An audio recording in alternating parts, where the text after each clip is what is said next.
নমস্কাৰ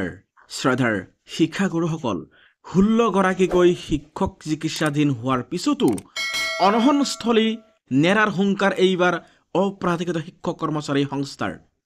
দুটাকৈ শিক্ষক সংগঠনৰ প্ৰতিবাদত উত্তাল সচল দ্বিতীয় দিনৰ বাবেও টিউটৰ শিক্ষকসকলৰ অৱস্থান ধৰ্মঘাট আপোনালোকে নিশ্চয় গম পাইছে এই সচলত তেওঁলোকে ভূমিকম্পৰ দৰে জোকাৰণি সৃষ্টি কৰি দিছে অনিশ্চিত ভৱিষ্যতৰ আশংকাত স্কুল এৰি আন্দোলনস্থলীলৈ ওলাই আহিবলগীয়া শিক্ষক কৰ্মচাৰীসকলৰ খুব হতাশ অসন্তুষ্টিভাৱে মুকলি প্ৰকাশ কৰিছে তীব্ৰ প্ৰতিবাদেৰে উত্তাল হৈ পৰে সচলৰ নিৰ্ধাৰিত আন্দোলনস্থলীৰ পৰিৱেশ এফালে ভেঞ্চাৰ শিক্ষানুষ্ঠানসমূহত কৰ্মৰত শিক্ষক কৰ্মচাৰীসকলৰ প্ৰাধিকৰণ হ'ব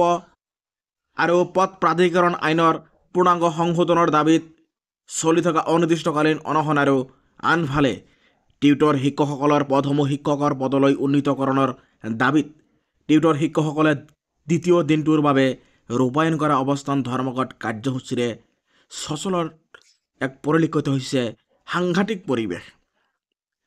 শিক্ষক কৰ্মচাৰীসকলৰ মাজত এক ব্যাপক ক্ষোভ প্ৰকাশ উজাৰি তেওঁলোকৰ মাজতেই বিশেষকৈ যি পৰিৱেশৰ সৃষ্টি কৰিছে ৰাজ্য চৰকাৰৰ গা লৰাই বিশেষকৈ তেওঁলোকৰ এতিয়ালৈকে গাৰ লৰা নাই ডিপাৰ্টমেণ্টৰ ফালৰ পৰা এতিয়ালৈকে কোনো খবৰ ল'বলৈ নহাত তেওঁলোকে অসন্তুষ্ট প্ৰকাশ কৰিছে আৰু উপস্থিত বিশেষকৈ ৰাতুল গোস্বামী ছাৰেও তেওঁলোকক সাক্ষাৎ কৰে তেওঁলোকৰ ৰাজ্য চৰকাৰৰ ফালৰ পৰা এই পৰ্যন্ত কোনো সঁহাৰি নোপোৱাত ক্ষুব্ধ হৈ পৰিছে এই শিক্ষকসকল সদৌ অসম অপ্ৰাধিকৃত শিক্ষক কৰ্মচাৰী সংস্থা আৰু সদৌ অসম প্ৰাধিকৃত মধ্য ইংৰাজী আৰু নিম্ন প্ৰাথমিক বিশেষকৈ টিউটৰ সংস্থাৰ নেতৃবৰ্গই ৰাজ্যৰ প্ৰাথমিক বিদ্যালয়ৰ পৰা একেবাৰে LP স্কুলৰ পৰা কলেজলৈকে ভেঞ্চাৰ শিক্ষানুষ্ঠানসমূহত কৰ্মৰত প্ৰায় 20,000 শিক্ষক কৰ্মচাৰীৰ পদ প্ৰাধিকৰণৰ দাবীৰ লগতে আনুষংগিক দাবীৰ ভিত্তিত অপ্ৰাধিকৃত শিক্ষক কৰ্মচাৰী সংস্থাৰ আহ্বান মৰ্মে যোৱা 4 ডিচেম্বৰৰ পৰা সচলত অনিৰ্দিষ্টকালীনভাৱে অনশন ধৰ্মঘট কাৰ্যসূচী ৰূপায়ণ কৰি আহিছে একাংশ শিক্ষকে আৰু এই অনশনৰ ফলত স্বাস্থ্যৰ অৱনতি ঘটাত ইতিমধ্যে 16 গৰাকীতকৈও বেছি শিক্ষকে গুৱাহাটী চিকিৎসা মহাবিদ্যালয়ত হাস্পতালত ভৰ্তি কৰিবলগীয়া হৈছে বিশেষকৈ 6 গৰাকী শিক্ষকক হাস্পতালত ভৰ্তি কৰা হৈছে বুলি যোৱাকালি জনামতে সাধাৰণ সম্পাদক হৰমোহন বৰাই জনাইছে হাস্পতালত ভৰ্তি কৰিবলগীয়া হোৱা এই শিক্ষকসকল বিশেষকৈ গোৱালপাৰাৰ পৰাও আছে সাদ্দাম হুছেইন আৰু লখিমপুৰৰ বিশেষকৈ আউনিবাৰীৰ বেনু অস্তি আৰু খোলাগুৰিৰ অৰঞ্জ্যোতি গগৈ ধুবুৰীৰ আতাছ হুছেইন আৰু এই শিক্ষক কেইগৰাকীক বিশেষকৈ চিকিৎসক হাস্পতাললৈ লৈ যোৱাৰ পৰামৰ্শ দিছে যদিও অনশনস্থলী এৰিবলৈ সন্মত হোৱা নাই তেওঁলোকে অনশনকাৰীৰ শিক্ষকসকলৰ এনে অৱস্থাৰ পিছতো মাননীয় মুখ্যমন্ত্ৰী ডক্টৰ হিমন্ত বিশ্ব শৰ্মা তথা ৰাজ্য চৰকাৰে এই শিক্ষক কৰ্মচাৰীসকলৰ সমস্যা সমাধান কৰিবলৈ আগবাঢ়ি নহাত তীব্ৰ ক্ষোভ প্ৰকাশ কৰিছে সংস্থাৰ সভাপতিগৰাকীয়ে মুখ্যমন্ত্ৰীয়ে নিজেই অনশনস্থলীলৈ আহি সমস্যা সমাধানৰ লিখিত আশ্বাস নিদিয়ালৈকে এই শিক্ষকসকলে অনশনস্থলী নেৰে বুলি সদৌ অসম অপ্ৰাধিকৃত শিক্ষক কৰ্মচাৰী সংস্থাৰ টিউটৰ শিক্ষকসকলে তেওঁলোকে স্পষ্ট কৰি দিছে এইবাৰ ৰাজ্যৰ বিভিন্ন প্ৰাধিকৃত যিসমূহ বিদ্যালয় বিশেষকৈ প্ৰাধিকৃত হৈ গৈছে অৰ্থাৎ টিউটৰ হিচাপে তেওঁলোকক সজোৱা হৈছে এই টিউটৰ হিচাপে নিযুক্ত প্ৰায় 3,310 গৰাকী টিউটৰ শিক্ষকৰ পদ শিক্ষকৰ পদলৈ উন্নীত কৰাৰ দাবীত অৰ্থাৎ টিউটৰ টু টিচাৰ সম্পূৰ্ণভাৱে নিবলৈ তেওঁলোকে সচলত 3 দিনীয়া কাৰ্যসূচীৰ অৱস্থান ধৰ্মঘট আৰম্ভ কৰা প্ৰাধিকৃত মধ্য ইংৰাজী আৰু নিম্ন প্ৰাথমিক টিউটৰ সংস্থাই দ্বিতীয় দিনাও ৰূপায়ণ কৰে অৱস্থান ধৰ্মঘটৰ কাৰ্যসূচী সংস্থাৰ আহ্বান মৰ্মে কেইবা টিউটৰ শিক্ষকে এই প্ৰতিবাদী কাৰ্যসূচীত যোগ দি বিভিন্ন ধ্বনিৰে মুখৰ কৰি তোলে সচলৰ পৰিৱেশ সংস্থাৰ মুখ্য সাধাৰণ সম্পাদক ভুৱন শৰ্মাই জনোৱা মতে প্ৰাথমিক শিক্ষা সঞ্চালকৰ উপ সঞ্চালক প্ৰসন্ন বৰাই আন্দোলনস্থলীলৈ আহি সংস্থাৰ নেতৃত্ববৰ্গৰ পৰা এক স্মাৰকপত্ৰ গ্ৰহণ কৰাৰ কথা আছিল অৱশেষত এই স্মাৰকপত্ৰ দেৰিকৈ হ'লেও গ্ৰহণ কৰে কাইলৈ এই অৱস্থান ধৰ্মঘটৰ সামৰণিৰ দিনা কেৱল মুখ্যমন্ত্ৰী অথবা মুখ্যমন্ত্ৰীৰ দ্বাৰাই প্ৰত্যক্ষভাৱে প্ৰেৰিত প্ৰতিনিধিৰ হাততহে স্মাৰকপত্ৰ প্ৰদান কৰা হ'ব বুলিও সংগঠনটোৰ মুখ্য সম্পাদক গৰাকীয়ে জনাইছে। এইবাৰ বিশেষকৈ হৰমোহন বৰা ছাৰ জনোৱা অনুসৰি মাননীয় মুখ্যমন্ত্ৰী খুদ নিজেই আহি এই অনশন কাৰ্যস্থলীৰ পৰা তেওঁলোকক স্বাস্থ্যৰ বুজ ল'ব লাগে আৰু নাইবা তেওঁলোকৰ লিখিতভাৱে, এইবাৰ কোনো মৌখিকভাৱে নহয়, লিখিতভাৱে প্ৰতিশ্ৰুতি দিব লাগিব যে তেওঁলোকৰ বিদ্যালয়সমূহ প্ৰাদেশিকৰণ কৰিব নাই। তেওঁলোকৰ মূল দাবী এটাই, বিশেষকৈ 20,000 শিক্ষকৰ পদ প্ৰাদেশিকৰণ কৰিব লাগে।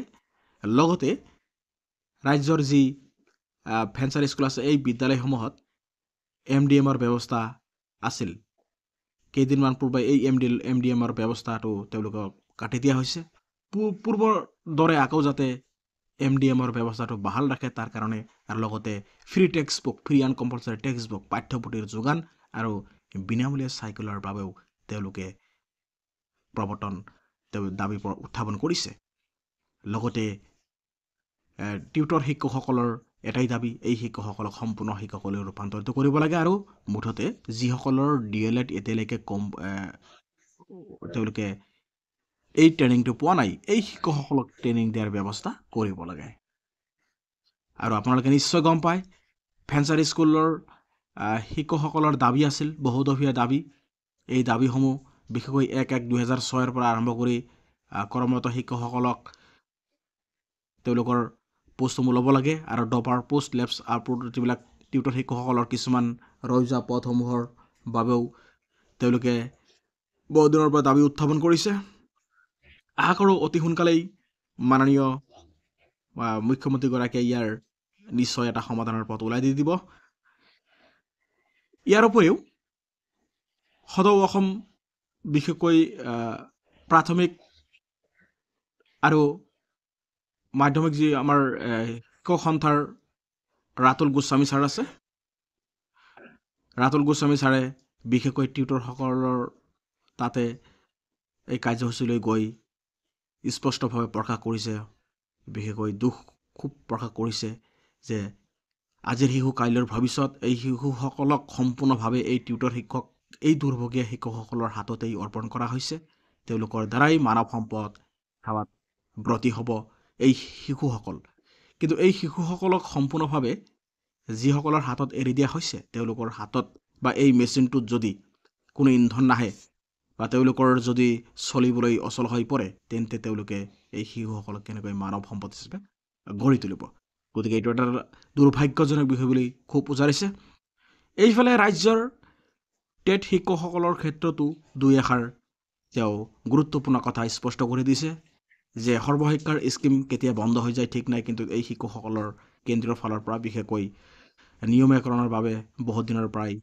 প্ৰস্তাৱ পঠোৱা হৈছে, দাবী পঠোৱা হৈছে, কিন্তু এই শিক্ষকসকলৰ ৰেগুলাৰাইজ অসম চৰকাৰে নকৰাটো ইয়াৰ আঁৰত ৰহস্য কি? কেন্দ্ৰীয় ফালৰ পৰা বিশেষকৈ চেণ্ট্ৰেলৰ পৰা এই শিক্ষকসকলক নিয়মীয়াকৰণৰ কাৰণে অৰ্ডাৰ পঠোৱা হয় বা প্ৰতিবেদন পঠোৱা হয়, কিন্তু অসম চৰকাৰে ঘূৰাই পঠাই দিয়ে। এই শিক্ষকসকলক নিয়মীয়াকৰণ নকৰি বছৰে বছৰে তেওঁলোকক লগতে মাহিয়াৰ দৰে চাই আহিছে আৰু লগতে এই মাহৰ যিটো দৰমহাৰ ক্ষেত্ৰত তেওঁলোকৰ এক ব্যাপক সমস্যাৰ সৃষ্টি কৰিছে।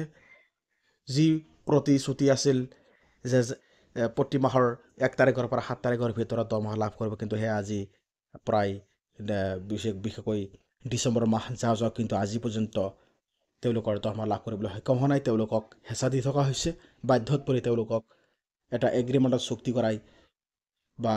জাপি দি তেওঁলোকক ৰেগুলাইজ কৰিব, তেওঁলোকৰ কোনো পে প্ৰডাকশ্যন নাথাকিব বুলি ৰাতুল গোস্বামীয়ে এইদৰে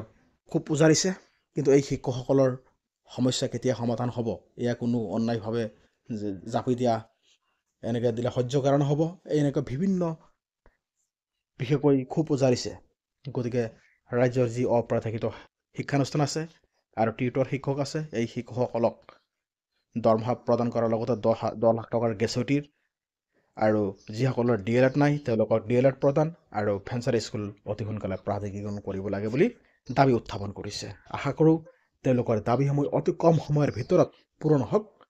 জয় আই অসম।